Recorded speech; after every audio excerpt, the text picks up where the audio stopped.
नमस्कार दोस्तों, विद्या शक्ति एजुकेशन के ऑनलाइन प्लेटफॉर्म पर सभी मित्रों का हार्दिक स्वागत और अभिनंदन है।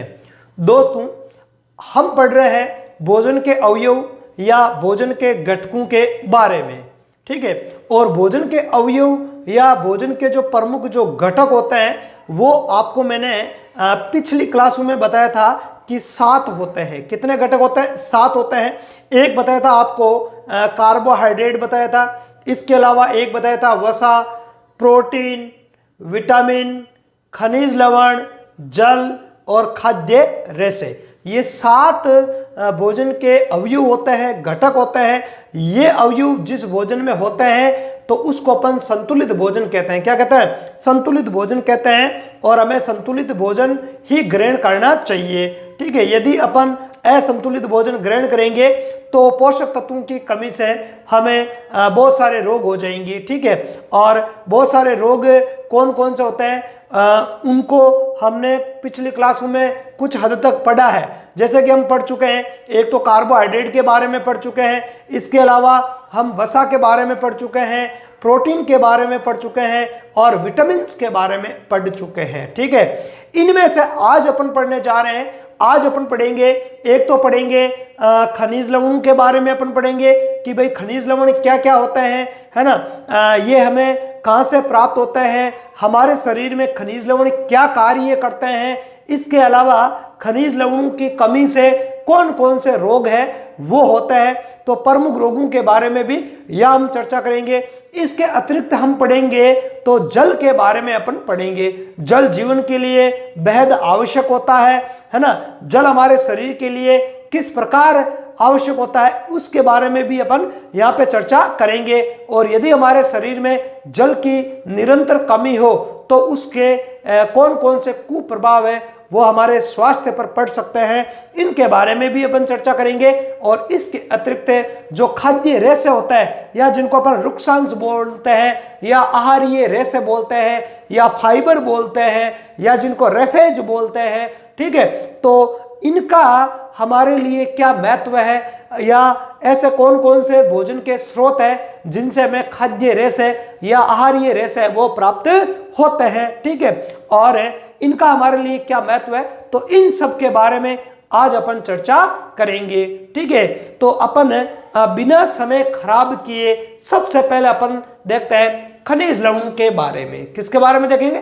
खनिज लवणों के बारे में अपन पढ़ना स्टार्ट करते हैं। तो खनिज लवणों की प्राप्ति के स्रोत कौन कौन से होते हैं वो इस डायग्राम में यहाँ पर दिए गए हैं, ठीक है।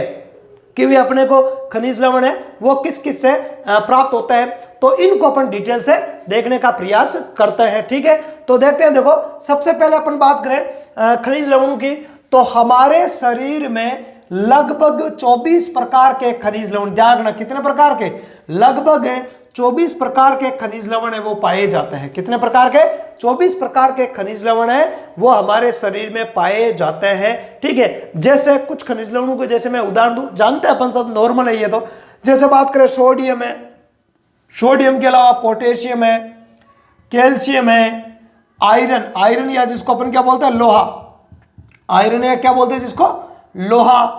इसके अलावा फास्फोरस है, मैग्नीशियम है, क्लोरीन है ना, इत्यादि प्रकार के खनिज लवण है वो हमारे शरीर में पाए जाते हैं। तो आंकड़ा ध्यान रखना आपको, कितने प्रकार के? 24 प्रकार के खनिज लवण है वो हमारे शरीर में पाए जाते हैं। अब बात करें अपन खनिज लवणों की प्राप्ति के स्रोत क्या होता है ना, खनिज लवणों के स्रोत कौन कौन से होते हैं, ठीक है। तो डायग्राम में आपको बहुत सारी चीजें दिखाई गई है, खनिज लवण किन किन से हमें प्राप्त हो सकते हैं, है ना। तो बात करें तो जैसे दूध है, दही है, हरी पत्तेदार या पत्तीदार है, सब्जियां हैं, इसके अलावा अंजीर है, ताजा फल है ना, फ्रेश ताजा जो फल होता है, फलों से भी हमें पोटेशियम है, सोडियम है या आयरन है। जैसे अपन अनार खाते हैं तो अनार से क्या प्राप्त होता है? अनार में क्या होता है? अनार में आयरन होता है ना, जिसमें भी खून की कमी होती है तो उसको अनार खाने के लिए बोलते हैं। क्या बोलते हैं? अनार, है ना। या जिसको अपन साधारण भाषा में बोलते हैं दाड़म, क्या बोलते हैं? दाड़िम खाने के लिए बोला जाता है। इसके अलावा पनीर है, पनीर है, अंडे हैं, मछलियां हैं, ठीक है। इन सब में क्या पाए जाते हैं? आपके खनिज लवण भी पाए जाते हैं। ठीक है, इसके अलावा मैंने बताया था कि इन सब में केवल ऐसा नहीं कि केवल खनिज लवण ही पाए जाते हैं, इन सब में प्रोटीन है, विटामिन है, वो भी प्राप्त होता है। तो एक खाद्य स्रोत है, उससे केवल एक ही पोषक तत्व प्राप्त होता है, ये कोई जरूरी नहीं है ना। जैसे हम इनको पढ़ते हैं तो इनसे हमें प्रोटीन भी प्राप्त होती है, विटामिन भी प्राप्त होते हैं, खनिज लवण भी प्राप्त होते हैं। ठीक है, और वसाएं भी होती है इनमें, है ना। इनमें क्या होती है, वसा भी होती है। जैसे मछलियों में बात करें विशेष तौर से, तो इनसे हमें वसा भी मिलती है।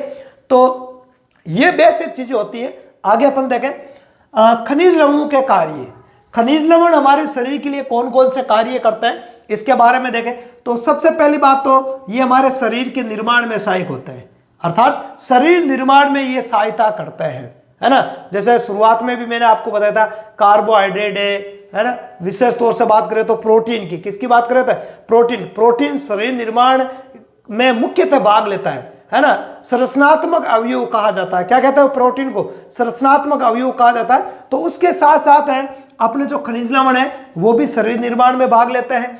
इसके अलावा शरीर नियंत्रक, है ना, शरीर की बहुत सारी जो जैव रासायनिक क्रियाएं होती है, उन जैव रासायनिक क्रियाओं में नियंत्रण का कार्य करते हैं। किसका कार्य करते हैं, नियंत्रण का कार्य करते हैं। आगे बात समझ में है ना। आगे देखें, आगे विभिन्न हार्मोन्स एवं जैव उत्प्रेरक किनको कहते हैं, एंजाइमों को। ध्यान रखना, हम रसायन विज्ञान जब पढ़ते हैं, विज्ञान का ही दूसरा पार्ट अपन, एक भाई विज्ञान के कितने पार्ट है, जीव विज्ञान है, भौतिक विज्ञान और रसायन विज्ञान, मुख्यतः 3 पार्ट। मुख्यतः मोटे तौर पर अपन जनरल साइंस की बात करें तो 3 भागों में उसको बांटकर अपन पढ़ते हैं। तो उत्प्रेरक अपन रसायन विज्ञान में भी पढ़ते हैं, और जैव उत्प्रेरक जो जैव रासायनिक अभिक्रियाओं को उत्प्रेरित करता है उनको क्या कहा जाता है, एंजाइम कहा जाता है। क्या कहा जाता है, एंजाइम कहा जाता है। तो विभिन्न हार्मोन और एंजाइम बनाने में भी ये जो सहायक होते हैं खनिज लवण, है ना, खनिज लवण इनमें भी सहायता करते हैं। आगे अपन देखें, आगे देखते हैं, देखो आयोडीन थायरोक्सिन हार्मोन के निर्माण हेतु आवश्यक होता है ना।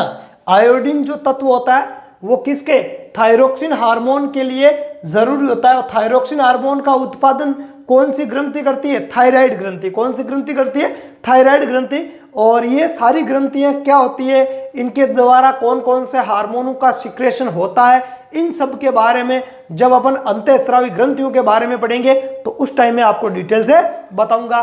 ठीक है, अभी अपन पोषक तत्व की बात कर रहे हैं तो उससे संबंधित जानकारी ही पढ़ेंगे, ज्यादा एक्स्ट्रा नहीं पढ़ेंगे। तो आयोडीन थायरोक्सिन हार्मोन के निर्माण हेतु आवश्यक होता है।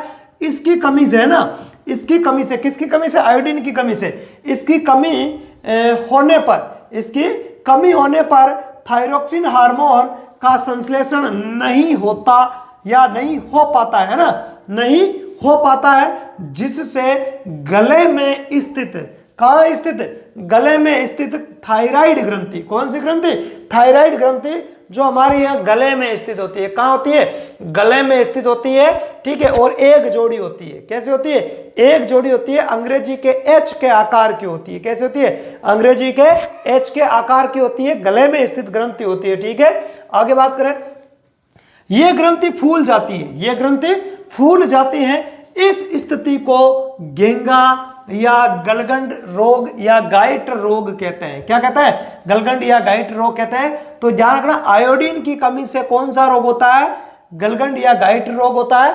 होता क्या ये रोग, इस रोग में क्या होता है कि जब भोजन में व्यक्ति को लंबे समय तक आयोडीन तत्व की पूर्ति नहीं होती है तो आयोडीन की कमी हो जाती है उसके शरीर में। और आयोडीन क्या करता है, आयोडीन थायराइड ग्रंथि को जो गले में स्थित होती है उसको थायरोक्सिन हार्मोन बनाने के लिए प्रेरित करता है। या यूं मान लो कि आयोडीन जो है उसकी उपस्थिति में ही जो थायराइड ग्रंथि वो थायरोक्सिन हार्मोन बनाती है। अब आयोडीन नहीं होगा तो थायराइड ग्रंथि है वो थायरोक्सिन हार्मोन नहीं बना पाएगी। उसकी वजह से क्या होता है, कार्बोहाइड्रेट, प्रोटीन और जो वसा है उसके पाचन की जो प्रक्रिया है वो अनियंत्रित हो जाती है। साथ ही साथ थायराइड ग्रंथि होती है वो फूल जाती है। अब थायराइड ग्रंथि कहाँ है, गले में है। तो थायराइड ग्रंथि अंदर से फूल रही है तो मतलब क्या, गला फूल रहा है।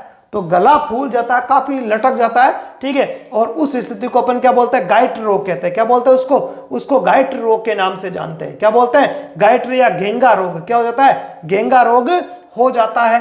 ठीक है, आगे बात करें, आगे कैल्शियम एवं फास्फोरस हड्डियों एवं दांतों को मजबूती प्रदान करते हैं। क्या करते हैं? हड्डियों और दांतों को मजबूती प्रदान करता है। मतलब कैल्शियम फास्फेट, ध्यान रखना, हमारी जो हड्डियां और जो दांत होते हैं वो किसके बने होते हैं?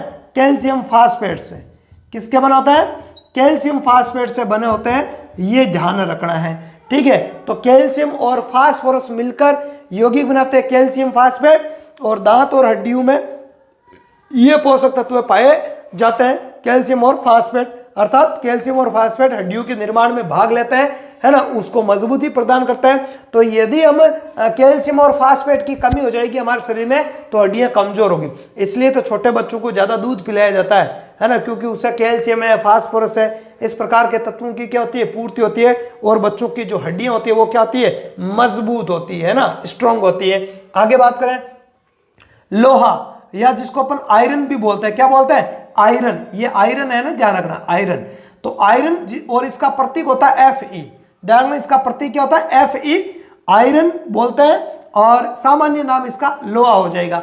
तो आयरन की कमी से, आयरन तत्व है वो रक्त में कौन? आरबीसी, लाल रक्त कणिकाएं। अरे रक्त में 3 प्रकार की कणिकाएं होती है, आरबीसी, डब्ल्यूबीसी और प्लेटलेट्स। ठीक है, रक्त आएगा, है ना, परिसंचरण तंत्र पढ़ेंगे तो डिटेल से बताऊंगा मैं उसके बारे में। तो रक्त में स्थित जो आरबीसी है, आरबीसी में स्थित रक्त वर्णक, उसका नाम क्या है? हीमोग्लोबिन, है ना, हीमोग्लोबिन होता है ना, जिसका प्रतीक होता है Hb, का निर्माण करता है। तो हीमोग्लोबिन के निर्माण के लिए किसकी जरूरत पड़ती है? आयरन की जरूरत पड़ती है। हीमोग्लोबिन कहां पाया जाता है? आरबीसी में पाया जाता है। आरबीसी का फुल फॉर्म क्या हो जाएगा? लाल रक्त कणिकाएं। क्या हो जाएगा? लाल रक्त कणिकाएं या लाल रक्त कोशिकाएं, इनको इरिथ्रोसाइट भी बोलते हैं। तो इन लाल रक्त कणिकाओं के कारण ही हमारे रक्त का रंग कैसा होता है? लाल होता है। कैसा होता है? लाल। और लाल रक्त कणिकाओं में ऐसा क्या खास है कि उनका रंग लाल होता है और हमारे रुधिर का रंग भी लाल हो जाता है? क्योंकि आरबीसी के अंदर एक लाल रंग का वर्णक पाया जाता है जिसका नाम है हीमोग्लोबिन। एक लाल रंग का वर्णक है जिसका नाम क्या है? हीमोग्लोबिन। ठीक है, इसका रंग होता है लाल, और ये आरबीसी में पाया जाता है। इसके कारण आरबीसी का रंग कैसा होता है? लाल, और परिणाम स्वरूप हमारे रुधिर का रंग भी कैसा होता है? लाल। अब इसके निर्माण के लिए, हीमोग्लोबिन के निर्माण के लिए किसकी जरूरत पड़ती है? आयरन तत्व की जरूरत पड़ती है। किसकी जरूरत पड़ती है? आयरन तत्व की जरूरत पड़ती है। अतः आयरन की कमी से रक्त की क्या हो जाएगी? कमी हो जाएगी। रक्ताल्पता, या जिसको बोलते हैं एनीमिया रोग। क्या बोलते हैं? रक्ताल्पता, या जिसको एनीमिया रोग बोला जाता है, क्योंकि आयरन तत्व नहीं मिलेगा। आयरन तत्व नहीं मिलेगा तो आरबीसी का निर्माण नहीं हो पाएगा। आरबीसी का निर्माण नहीं होगा तो खून में या ब्लड में किसकी कमी हो जाएगी? आरबीसी की कमी हो जाएगी, जिसको अपन कहेंगे रक्ताल्पता। क्या बोलेंगे? रक्ताल्पता बोलेंगे, या अंग्रेजी में एनीमिया रोग कहते हैं। आगे बात सुने, तो ये है अपने खनिज तत्वों के बारे में। किसके बारे में? खनिज तत्व और उनकी प्राप्ति के स्रोत और उनकी कमी से कौन कौन से रोग है वो होता है। इतना ही याद रखना है। ठीक है, मोस्टली यही रोग है और इसी प्रकार के ये खनिज तत्व है। ठीक है, बताने के लिए बहुत सारी चीजें हैं, पर अपन ज्यादा नहीं पढ़ेंगे, जनरल साइंस के हिसाब से अपन पढ़ेंगे। अब आगे अपन देखते हैं जल। तो जल की क्या भूमिका होती है उसके बारे में अपन देखते हैं। सजीवों के लिए जल सर्वाधिक महत्वपूर्ण है, क्योंकि समस्त जैविक क्रियाएं जलीय माध्यम में ही संपन्न होती है। ठीक है भाई, हम सबको पता है कि सर्वाधिक जो महत्वपूर्ण है हमारे लिए वो जल है ना। हम बिना भोजन के कुछ दिन जीवित रह सकते हैं, लेकिन बिना जल के जीवित नहीं रह सकते हैं। ये स्लोगन भी अपने पढ़ रखे हैं कि जल है तो कल है, जल जीवन है। ठीक है, तो जल ही कल है ना, जल जीवन है। तो जल के बगैर कुछ भी नहीं होता। क्यों नहीं होता है? कि जीवित रहने के लिए जैविक क्रियाओं का होना जरूरी है। ध्यान रखना, श्वसन है, पाचन है, इत्यादि प्रकार की जो जैविक क्रियाएं हैं उनका हमारे शरीर में लगातार होते रहना जरूरी है। और वो जैविक क्रियाएं होती है, मुख्यतः बात करें तो कोशिका के जीवद्रव्य में, और जीवद्रव्य में सर्वाधिक मात्रा में क्या पाया जाता है? जल पाया जाता है ना। तो जीवद्रव्य में जल पाया जाता है। जल की वजह से ही समस्त जैविक क्रियाएं संपन्न होती है। यदि जल नहीं होगा तो ये जैविक क्रियाएं नहीं होगी, और जैविक क्रियाएं नहीं होगी तो फिर कोई भी सजीव है वो सजीव नहीं रह पाएगा, है ना, जीवित नहीं रह पाएगा, उसकी मृत्यु निश्चित है। इसलिए सर्वाधिक महत्वपूर्ण है तो वो जल है ना। वैसा तो महत्वपूर्ण सभी घटक है, लेकिन जल के अभाव में आप ज्यादा देर तक जीवित नहीं रह सकते हो। ठीक है, सर्दियों में अपन देखते हैं, सर्दियों में जब पाला पड़ता है ना, तेज 0 डिग्री सेंटीग्रेड तक टेम्परेचर चला जाता है ना, जिसको अपन अपनी भाषा में बोलते हैं पाला पड़ना, तो उस कंडीशन में जो फसलें हैं वो बिल्कुल नष्ट हो जाती है। तो इसलिए फसलों को पाले से बचाने के लिए शाम के वक्त क्या करता है, सिंचाई करते हैं। क्या करता है, सिंचाई करता है। सिंचाई मतलब पानी देता है। पानी से क्या कि वो जैविक क्रियाएं वो बराबर बनी रहती है ना, तो वही तो कारण होता है। ठीक है, तो जल बेहद अनिवार्य होता है, इसलिए कहा जाता है जल है तो कल है ना, नहीं तो कल ही नहीं आ पाएगा जल के बगैर। तो आगे बात करें, विभिन्न अंगों में जल की मात्रा अलग अलग होती है। ठीक है, फॉर एग्जांपल के लिए जैसे कि यकृत में 69% जल होता है, इसके अलावा मांसपेशियों में 75% जल होता है। आगे बात समझ में। इसके अतिरिक्त अपन बात करें, हमारे शरीर के टोटल वेट की बात करें तो 65% से अधिक है वो हमारे शरीर में जल पाया जाता है। ठीक है, आगे बात समझ में। आगे प्रतिदिन सामान्यतः 4 से 5 लीटर पानी पीना चाहिए। नॉर्मली एक व्यक्ति को 4 से 5 लीटर पानी पीना चाहिए। इससे कम पानी पी रहे हैं, ठीक है, तो इसका मतलब है कि फिर हमारे जल में, हमारे शरीर में जल की क्या हो जाएगी, कमी हो जाएगी। क्या हो जाएगी, कमी, और उससे संबंधित फिर बहुत सारी समस्याएं वो उत्पन्न हो सकती हैं। ठीक है, आगे देखो, तरबूज में 95% जल होता है।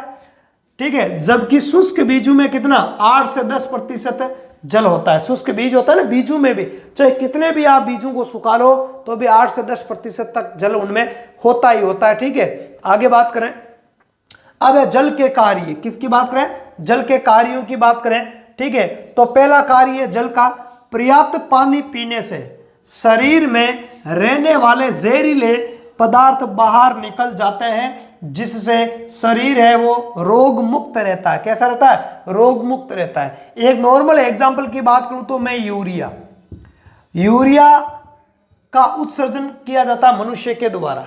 ठीक है, तो यूरिया है, ये एक विषैला पदार्थ ही होता है। यदि इसका हमारे शरीर में सांद्रण बढ़ता जाएगा या यूरिया हमारे शरीर में इकट्ठा होता जाएगा, अरे यूरिया कैसे निकलता है, मूत्र निर्माण के द्वारा। जो हम मूत्र विसर्जन करते हैं, मानव मूत्र में क्या होता है, यूरिया ही होता है, ये जहरीला होता है। और आपको पता है किडनियों के द्वारा इसको अलग किया जाता है। यदि किडनियां फेल हो जाती है तो आपको पता है फिर व्यक्ति कितने दिनों तक जीवित रहता है, क्योंकि किडनियों में मूत्र का निर्माण होता है। और होता क्या कि रक्त के अंदर जो यूरिया होता है उसको निकाल दिया जाता है रक्त में से, और यूरिया को जल में डाल दिया जाता है। जल प्लस यूरिया मूत्र बन जाता है और उसको अपन शरीर से बाहर निकाल देते हैं। तो ये एक जहरीला पदार्थ है।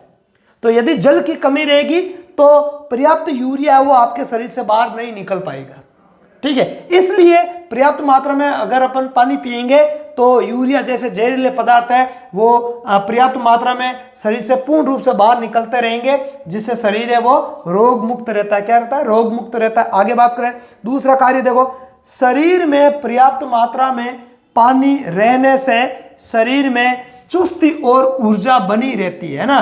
पानी की कमी से, है ना, हम सुस्त हो जाता है, एनर्जी लेवल है वो घट जाता है ना।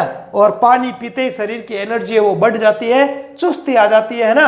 हाँ, तो इसलिए कार्य करने का मन हमारा बना रहता है, इसलिए जल है वो जरूरी है। ठीक है, जिससे थकान का एहसास नहीं होता है। पर्याप्त मात्रा में हमारे शरीर में जल रहता है, ठीक है, तो चुस्ती बनी रहती है, ऊर्जा बनी रहती है, जिससे अपन लगातार काम करते रहेंगे, अर्थात हमें थकान का एहसास नहीं होगा, थकान का एहसास नहीं होगा। आगे बात करें, जल से शरीर में रेशों, फाइबर है ना, फाइबर की पर्याप्त मात्रा बनी रहती है ना। खाद्य रेशों की कमी नहीं होगी। यदि हमारे शरीर में पर्याप्त मात्रा में जल उपस्थित है तो खाद्य रेशे है वो सेव रहेंगे, बचे रहेंगे, है ना, उनकी कमी नहीं आएगी, उनकी कमी नहीं आएगी। जिससे क्या होगा, जिससे शरीर की रोग प्रतिरोधक क्षमता बढ़ जाती है ना। इससे क्या होता है, यदि हमारे शरीर में फाइबर की कमी होती है तो रोग प्रतिरोधक क्षमता में कमी आती है। लेकिन पर्याप्त मात्रा में अपन जल पिएंगे तो खाद्य रेशों की कमी नहीं आएगी, और कमी नहीं आएगी तो हमारी रोग प्रतिरोधक क्षमता है उसमें भी कमी नहीं आएगी और रोग प्रतिरोधक क्षमता है वो हमारी बढ़ेगी। तो पर्याप्त मात्रा में हमें जल है वो पीते रहना चाहिए। खास तौर से गर्मियों में तो और भी अपन जल पीते हैं, लेकिन सर्दियों में अक्सर कई लोग हैं वो पानी पी नहीं पाते। तो सर्दियों में ठंडा पानी नहीं तो गुनगुना पानी हमें लगातार पीते रहना चाहिए। ठीक है, आगे देखें अपन। नियमित भरपूर पानी पीने से पथरी होने का खतरा नहीं होता है ना। यदि हमारे शरीर में पानी की कमी रहेगी तो पथरी होने के चांस है वो बढ़ जाते हैं। ठीक है, तो यदि अपन पर्याप्त मात्रा में पानी पीते रहेंगे तो पथरी होने का जो खतरा है वो भी हमें कम होगा। इसके अलावा पर्याप्त मात्रा में पानी पीने से सर्दी जुकाम जैसे रोग नहीं घेरते हैं, है ना। हालांकि सर्दी जुकाम है वो वायरस से होने वाला रोग है, संक्रामक रोग है, इन्फ्लुएंजा वायरस होता है। इसका वायरस कौन सा होता है? इन्फ्लुएंजा वायरस होता है। पर फिर भी इसके अलावा भी यदि हमारे शरीर में पर्याप्त मात्रा में पानी रहता है तो सर्दी जुकाम लगने के चांस है वो बहुत ही कम होता है। सर्दियों में अक्सर लोग पानी कम पीते हैं जिससे सर्दी जुकाम अक्सर उनको होते रहता है। तो यदि अपन पर्याप्त मात्रा में पानी पीते हैं तो सर्दी जुकाम का खतरा है वो भी कम होता है। आगे बात करें, पर्याप्त जल पीने से अनावश्यक चर्बी है ना, फैट, क्या बोलते हैं जिसको, फैट। ठीक है, तो अनावश्यक जो फैट है वो भी शरीर में जमा नहीं होती है ना। अनावश्यक जो वसा है, फैट है, वो पानी में घुल कर बाहर निकलती रहेगी, अनावश्यक रूप से जमा नहीं होगी तो मोटापा भी नहीं बढ़ेगा ना, मोटापा भी नहीं बढ़ेगा। तो ये है जल के बारे में, है ना, महत्वपूर्ण चीजें मैंने बताई है। वैसे जल के अनंत कार्य है, ध्यान रखना, जल के क्या है, अनंत कार्य है। ठीक है, पर इनमें से कुछ मुख्य कार्यों को मैंने लिया है जो अक्सर है अपने एग्जाम्स में आते हैं या कई बार जल के लाभ है वो पूछ लिए जाते हैं। ठीक है, अब अपन आगे देखें तो खाद्य रेशों का हमारे शरीर के लिए क्या महत्व है और खाद्य रेशों के कौन कौन से स्रोत होते हैं, तो इनके बारे में अपन देखते हैं। तो बात करें खाद्य रेशे या रुक्सांश या जिनको अपन कहता है रेफेज, क्या बोलते हैं, रेफेज, तो इनका क्या महत्व है। देखो, सेलुलोज युक्त खाद्य रेशों को रेफेज कहते हैं। आगे बात सुन, मतलब ऐसा भोज्य पदार्थ जिनमें सेलुलोज युक्त रेशे पाए जाते हैं तो उनको अपन रेफेज कहते हैं। क्या कहते हैं? रेफेज कहते हैं, रुक्सांश कहते हैं, खाद्य रेशे कहते हैं या आहारीय रेशे बोलते हैं। क्या बोलते हैं? आहारीय रेशे बोलते हैं। देखो, खाद्य रेशों के स्रोत कौन कौन से होते हैं, तो यहाँ पे डायग्राम में भी बहुत सारे खाद्य पदार्थों के चित्र दे रखे हैं जिनसे हमें खाद्य रेशे हैं या रुक्सांश है या रेफेज या फाइबर प्राप्त होते हैं। ठीक है, तो इसके अलावा किस किस में ये फाइबर पाए जाते हैं बात करें तो साबुत अनाज, है ना, साबुत अनाज, रोटी, सेम, ठीक है, सेब नहीं है, सेम, फल, हरी सब्जियां, मसूर दाल, है ना, मसूर की दाल, अनाज, पालक, गोभी, है ना, मक्का, दलिया और नट्स, है ना। दलिया जो होता है ना, साबुत अनाज को थोड़े से टुकड़ों में तोड़ देते हैं तो वो दलिया बन जाता है। तो इन सब में क्या पाया जाता है? इन सब में खाद्य रेशे, आहारीय रेशे या फाइबर पाया जाता है। क्या पाया जाता है? फाइबर पाया जाता है। अब इन फाइबर्स का हमारे शरीर के लिए महत्व क्या होता है, इनके कार्यों की बात करें तो देखो, एक तो ये भोजन के पाचन में सहायक होता है। यदि हमारे भोजन में पर्याप्त मात्रा में खाद्य रेशे है, फाइबर है, तो उसका पाचन है वो सही प्रकार से होता है। आगे देखें, भोजन को आंतों से चिपकने से रोकना, आंतों से चिपकने से रोकेंगे, है ना, अर्थात कब्ज, है ना। आपको पता है जब भोजन है आंतों से चिपकता है, आंत से जब भोजन चिपक जाता है तो कब्ज की स्थिति उत्पन्न हो जाती है ना, कब्ज की स्थिति, है ना। तो यदि हमारे भोजन में पर्याप्त मात्रा में खाद्य रेशे है तो कब्ज की स्थिति है वो उत्पन्न नहीं होगी। ठीक है, आगे बात करें, पाचन के दौरान उत्पन्न विषैले पदार्थों, जल एवं ग्लूकोज का अवशोषण करने में भी ये सहायक होते हैं। ये जो सेलुलोज युक्त जो खाद्य रेशे होते हैं, ये रेशे का पाचन की जो प्रक्रिया होती है उसमें कई विषैले पदार्थ उत्पन्न होते हैं, जल वगैरह है, ग्लूकोज है, तो इनका अवशोषण करने में भी सहायता प्रदान करते हैं। इसके अलावा ये रक्त शर्करा का नियंत्रण करते हैं। क्या करता है? रक्त शर्करा है उसके नियंत्रण में भी ये सहायक होता है। हालांकि रक्त शर्करा का नियंत्रण है वो अग्नाशय ग्रंथि के द्वारा स्रावित जो इंसुलिन और ग्लूकागोन हार्मोन होता है, वो दोनों हार्मोन मिलकर रक्त शर्करा का नियंत्रण करते हैं। लेकिन उस रक्त शर्करा के नियंत्रण में खाद्य रेशों का भी योगदान होता है। किनका? खाद्य रेशों का भी योगदान होता है। तो ये थे हमारे भोजन के प्रमुख 7 अवयव। कुछ अवयवों को, या यूं मान लो कि 4 अवयवों को इससे पहले वाली क्लासों में मैं बता चुका हूं, कार्बोहाइड्रेट, वसा, प्रोटीन और विटामिन के बारे में। और 3 जो अवयव है, भोजन के जो अवयव है, इनको आज कंप्लीट करवा दिया है। और इनसे संबंधित जो रोग है, इनकी कमी से कौन से रोग होते हैं, उनके बारे में भी मैंने डिटेल से पढ़ा दिया है। तो भोजन और भोजन के अवयव वाला जो हमारा जो लेसन है, वो यहीं पे खत्म हो जाता है आज। ठीक है, तो इसी के साथ है आज का जो टॉपिक है, जो वीडियो है या जो क्लास है, इसको हम यहीं पे विराम देंगे। अगली क्लास में हम फिर से मिलेंगे। तब तक के लिए धन्यवाद। जय हिंद।